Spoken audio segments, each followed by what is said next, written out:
Reporting live from the NeoChox headquarters. Welcome to it, ladies and gentlemen. You are tuned in to the NeoChox channel. Thank you so much for joining me. Took time out of your busy schedule. You could have been anywhere in the world, but you're here with me. Was that why?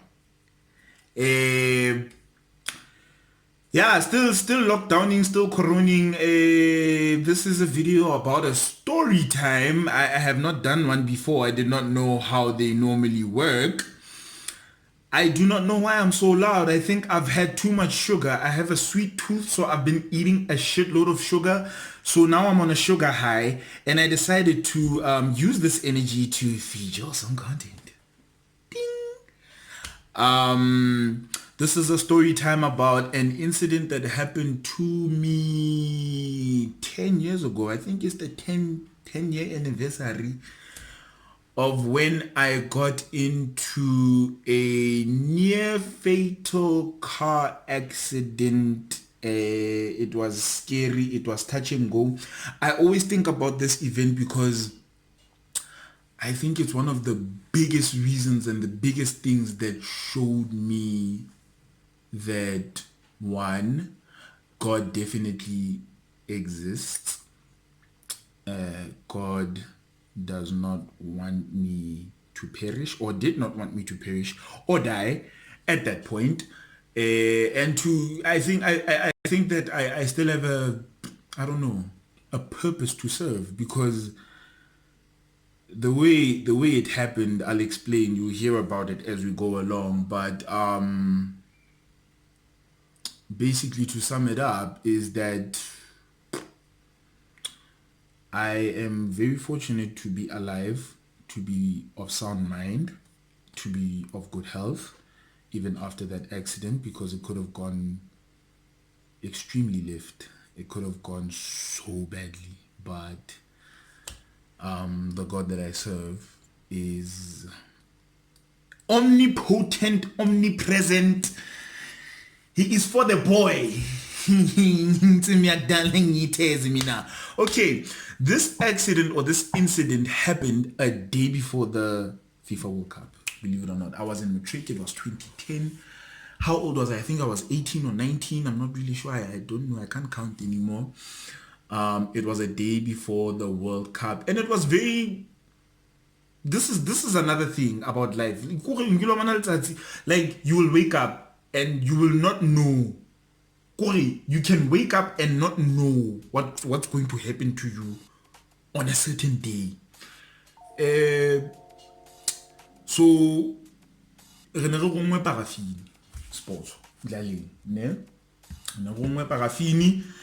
Emotions are high. We're excited. It's the World Cup. The World Cup is about to start. I'm in matric. Ke ntja kaofela do kore ke ka matric ke kore ta tso qeta segela man kore I'm here, you know. Re gongwa parafini ka sports ne mo ke ne dula teng ka sports. Ke ne ke dula hae ke haufi le pleke ba reng ke Alpha ke mo ho rekiswang gas. It's where they sell gas. It's where they sell paraffin. So I needed paraffin for our paraffin heater. It was cold. It was very cold, and they used to send us to go buy paraffin. Okay, I'm rambling. So it was me. It was my little brother Peter. It was two of my close friends at the time, Nena Lisibudi, and re batlana le paraffini. How na mo re fumanang paraffini teng? We couldn't get paraffin anywhere. Re tswa batla paraffini Fermielene ba dulang Blomo ba tswa Fermielene ba tswa Alpha. And then we just so happened to bump into my neighbor, Papa Jigs. May his soul rest in peace. He passed away very recently, actually. Rest in eternal peace to Papa Jixi. Papa Jixi abakafa lift. Papa Jixi drove a Corsa utility buggy, a 2-seater buggy. Yeah. Abakafa lift. Papa Jixi. 3 of us got into the back of the buggy, Kalipani. Peter sat in the passenger seat with Papa Jixi, and then we went from Yeleni to the filming. Tsaka ke Hilton ka ke Hamilton I believe ka di filming. Re batlana le parafini.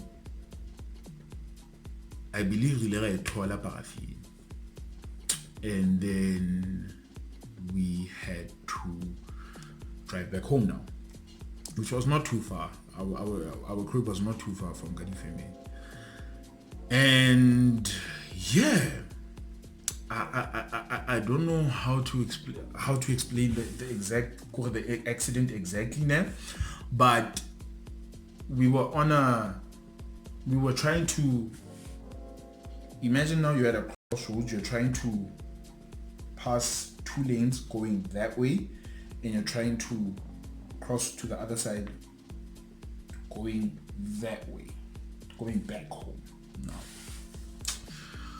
So I don't know, I'm not gonna speak ill of the dead, but Papa Jixi at the time, already in 2010, he was already of elderly age. I think he was about 70 something. So maybe his vision could have been impaired, I don't know, but he did not quite look at the oncoming traffic, and then just as he was about to get onto the other side of the road, and who's steeping the road was a bit of a steep, and then just as he was about to turn, he was in the middle now of the crossroad. He was in the middle, and as he was about to turn, he did not see an oncoming buggy. This buggy, it was a Nissan buggy. I think it was an MP300, and it was probably traveling at around 80 to 100 kilometers an hour. And at the back of the buggy that we were in, it was me, it was Nena, it was Tiamu. Peter was in the passenger seat, and obviously Papa Jix was driving the car. And this buggy then hit us from the back. Instant impact. I fell headfirst onto tar road. I fell headfirst. I don't know how. I don't remember how I jumped, but it was basically like a dive. And I fell headfirst. I probably had a concussion for like half an hour or so. I was blacked out, and when I woke up, there was commotion all around me. My aunt was crying hysterically, like she was crying. She was there on the scene. I think my little brother had called her, and she was devastated, and she was crying, and I am confused. I'm looking at my friends, I'm looking where everyone is. My one friend is on the other side of the road. He's bleeding. I'm also bleeding. I had a scar here which you basically can't see now, but it was there. I was bleeding. And ambulances arrive now, and an ambulance, the paramedics come with the stretcher bed, like in the movies, like they do it in they strap me up now. I don't know how they lifted me that easily because I'm heavy. I've always been heavy. They were there, put me into the ambulance, and they asked me questions. They were like, do you know your name? Yes. Do you know Muchocho? Do you know where you live? Yes. I give them the address. Are you aware of what happened to you? Yes. I believe I was in a car accident. Do you know what day it is? Yes, I do know what day it is. Do you know your mother's name? Yes, I do know my mother's name. And then, after all those questions were done, I believe Nena was with me in the paramedic vehicle, and I remember saying the strangest thing, which made them think that I was losing my shit now. I was like, yo, dog, I ain't got FIFA. Yes, I get like PlayStation, you know. It wasn't too random because I used to love FIFA at the time, but obviously, it's like accident thing. Why the fuck you work at FIFA, you know? So I'm dazed, I'm confused, I don't know where everyone is. Refihle Belono. The boy did not have medical aid at the time, so public hospital. Waya kumba fire. I remember getting to the hospital and it was a daze, like everything was just a bit foggy from there. I think I immediately got taken to the X-ray theater room or whatever. Ban shape ka di X-ray.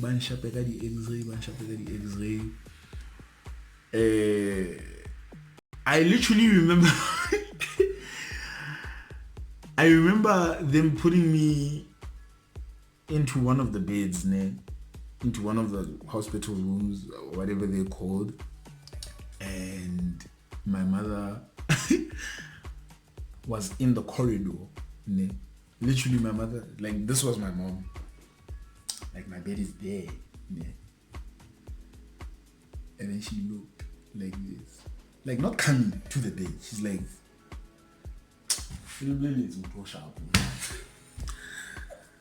that's literally all she did. My mother did not bring me food. Oh lady, handly says a maheu. Handly says a banana. Oh lady, handly says a football. Oh lady I guess she was probably at home. Cause lady Pandozana dia perenenka ka motho a tsa dutse ka tlung gore a emetse paraffin. Ona le mo comfortong gore a sena stress. Already ansheba so. Ansheba from there, I don't know, maybe she was protecting herself or her emotions. God bless her heart, you know, she's emotional, but sometimes she's a thug, man, you know. Literally,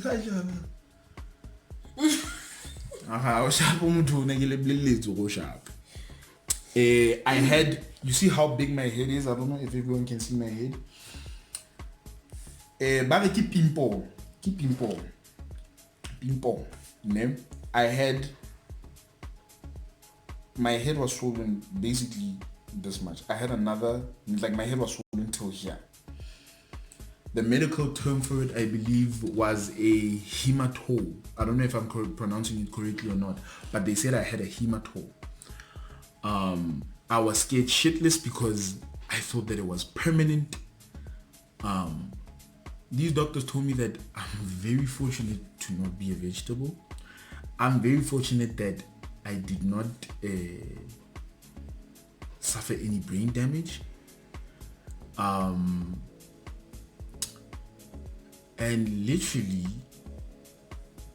Bambile Peche, dead hologa boy, Savlon, Barry Savlon, cotton wool something, Barry stitching and more something, Barry bandage. I did not sleep one night. I have thought vandaag. I ke so robale speaking. I ke so admitiwe speaking. Look, even in that accident, I admitiwe speaking. I literally just went home.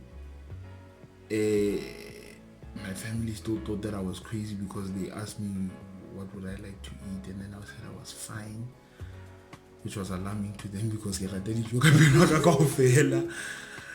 and yeah, they thought that I was going crazy a bit, but that's literally it. I didn't get admitted. I did not sleep in the hospital. Funny enough, the next day, because we had planned that as a family, with the rest of my family, go to my aunt's to Lesotho, or World Cup as a family. Lesotho. Kile Lesotho the next day, guys, believe it or not. I packed my shit. Kaya Lesotho the next day. The hematome, literally within 2 to 3 weeks, no one could even tell. I did not have the bandage on anymore. I went to all the World Cup matches in Bloem. I got to experience the World Cup like everyone else. No one from my high school knew that I was in a car accident when I went back to school. That's how much I did not get affected by that accident. That's why I believe that God is really a God of second chances, and there's that incident and there's many others, but I believe that that one stands out because it could have been fatal. It could have been fatal. Myself and everyone else involved in the accident, they came out unharmed, uninjured, and yeah, literally I was very fortunate and very blessed to come out of that accident still no Muchochoko, and I was able to go on to pass matric, go on to varsity, graduate, create some memorable things in my life. And every time I talk about this accident, I kind of get emotional, and I think that I thank God. Really, I thank God, because you know. So I'm a living testimony, guys. I'm a living testimony. If you take nothing away from this video, at least take away the fact that I am a living testimony and that God really does exist, even though thank you so much for watching. Remember to hit that subscribe button. Remember to get the notifications of this boy when he's rambling and talking nonsense. I hope you guys are still keeping safe and you are adhering to the lockdown regulations and rules. God bless. Thank you so much for watching. Never Chalks at TT Booty. Thank you,